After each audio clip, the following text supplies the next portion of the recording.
Hey, welcome back everyone. Rob here from Ram Studio Comics. So in today's video, I'm going to demonstrate using a template to draw a couple faces. We'll finish out with drawing Captain America. So these first two are warm-ups, and I just want to talk a little bit about the process. So I think templates are a fantastic way to get a few things going within your work. Things like symmetry, things like consistency with your character designs, just even alignment up and down, not just symmetrically left and right, but then, up and down, just general proportions, I guess I should say, of the face. So, that being said, those are some of the strengths of a template like this, okay? And this template is obviously designed, with the Andrew Loomis method in mind. The indentation of the eyes, I actually learned that from David Finch's class on Skillshare. Fantastic class. I'll make sure to link that in the description box below for you. He's got some awesome content. And so that's sort of a modification to that template that I learned from him. But then the Andrew Loomis method, obviously I teach it on the channel here, and I've got a course on it, stuff like that.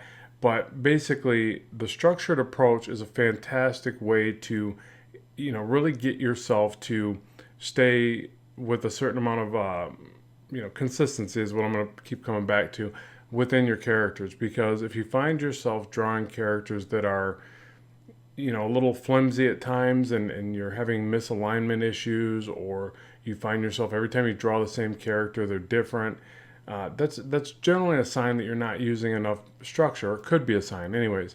I guess it could probably be some other things, but I find that in my own work that's what plays true. Now the other thing is that it can be a little bit of a hindrance if you don't get used to looking through it. I definitely felt that as I even constructed these, that the structure is there for you, but you have to get used to looking past it. That's something you have to do as an artist regardless. This is why reference can be a bit of a double-edged sword for people.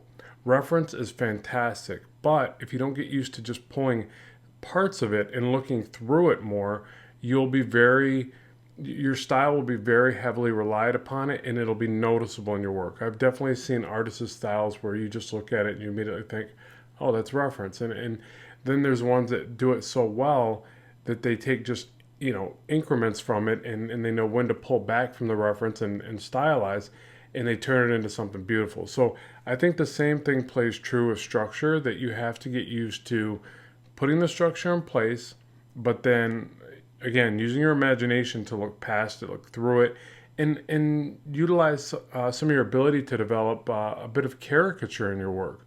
So I'm a big fan of introducing caricature within comic styles. I always mention people like J. Scott Campbell does it really well, and all the great artists do. Like, it's one of those things where that's really what you go there for. Like, to me anyways, like when you go to look at comics, you're there to see an artistic representation of these cool characters, these iconic characters, but even the backdrop characters.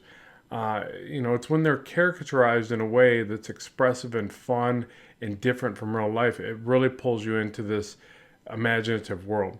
So caricaturing is fun as well. But a lot of times when caricaturing, if I'm trying to get a more caricaturized stylistic character, I will veer away from the template.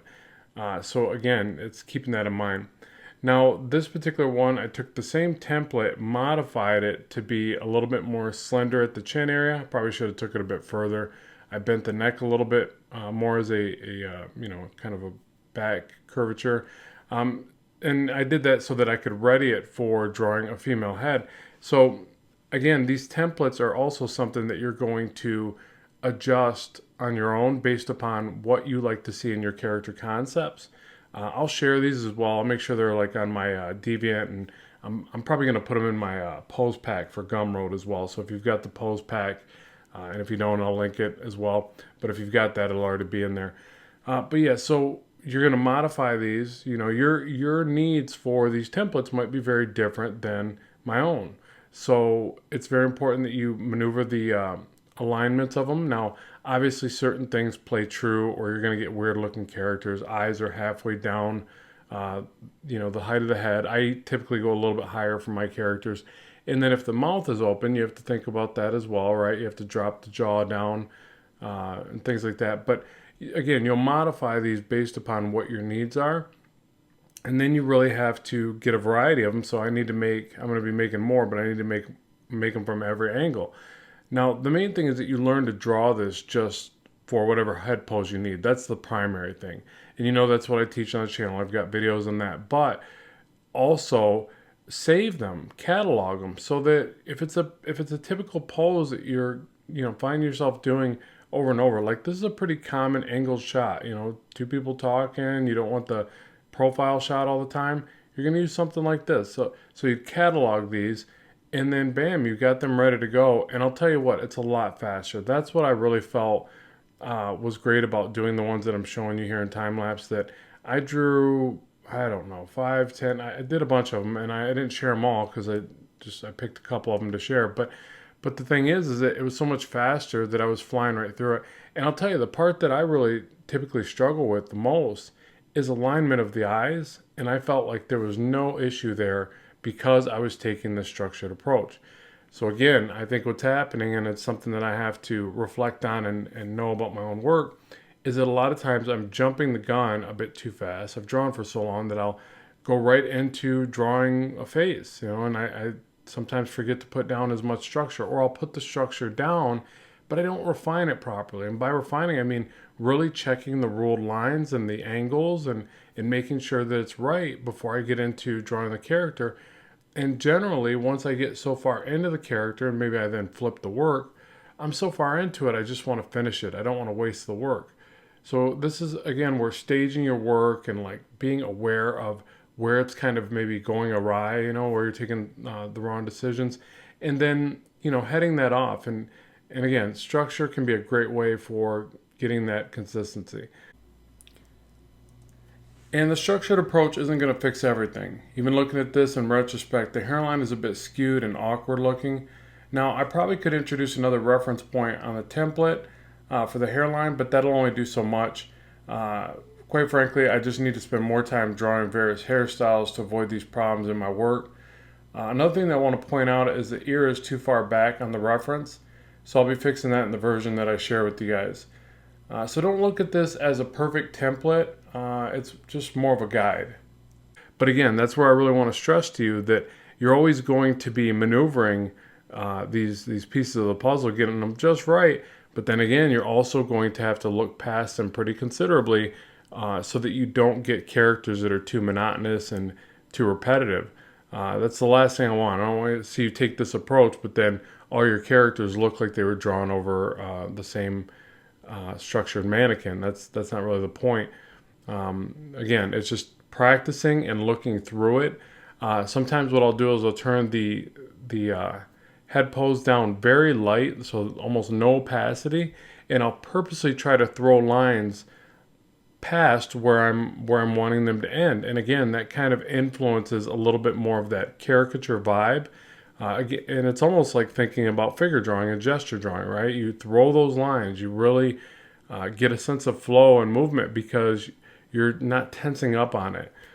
Something I've always mentioned on the channel, and it was some great advice from artist Tim Vigil way back in the day at a comic show. He literally had me draw something. He says, well, you're tensing up on that pencil, man. You got to lighten up. And he's like, try holding the pencil from the back of the pencil as you start, and then as you refine it, tense up further on the pencil. And that was some of the best advice. Such common, such a basic thing, but it made a lot of sense, and it really applied to what I was having a problem with very distinctly. So it's nice when you get those gems of advice from amazing artists like himself. So now we're going to jump into drawing Captain America. I know there was a lot of work up to this, but I wanted to give you some exercises and show you kind of how I approach it. And this is obviously the time lapse from Procreate, so it's a little bit faster, but hopefully now you got a good idea how this goes.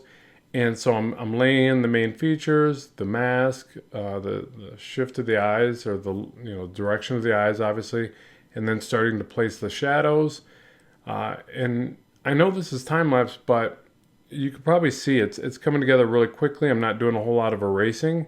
That's that's just the way it is. Like, because that mannequin's there, that head shape is there, I really don't have to think too much about it. And I've done some warm-ups, so all that goes into play.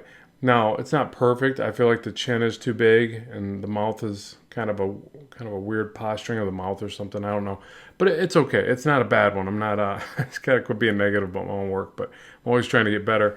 And then I didn't refine it too much for the pencil stage. So this is something I've been doing more lately. I'm trying to get more comfortable with going right into inks off a relatively loose sketch.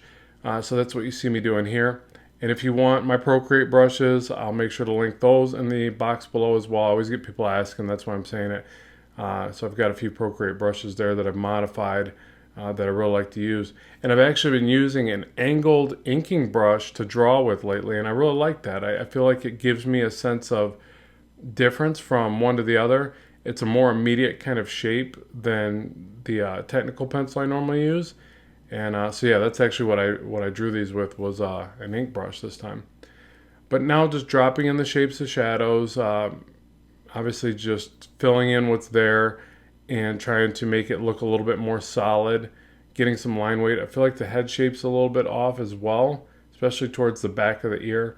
And again, this is me being critical of my work, but I think it's important because I want you to see, maybe you're more of a novice artist, maybe you're new to the channel or something like that. I want you to see that I'm not always sitting there wanting to see the very best in my work. I want it to be the best it can be, but I don't high five myself and say, man, I'm just this amazing artist, because I don't want to stop learning.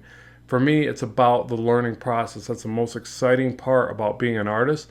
And I want to root out these problematic areas in my work. And the only way I can do that is to look honestly at the work and say, how could it be better? So I'm not trying to be negative. I just think it's a very important way to get out the best of your work. So now just dropping in some color and doing some little shapes with the selection tool and the soft airbrush. And that's really it. Just some quick color for you. So hopefully you've enjoyed today's video. I'd love to know what you think. More content on the way very soon. As always, keep drawing, keep having fun, and bye for now.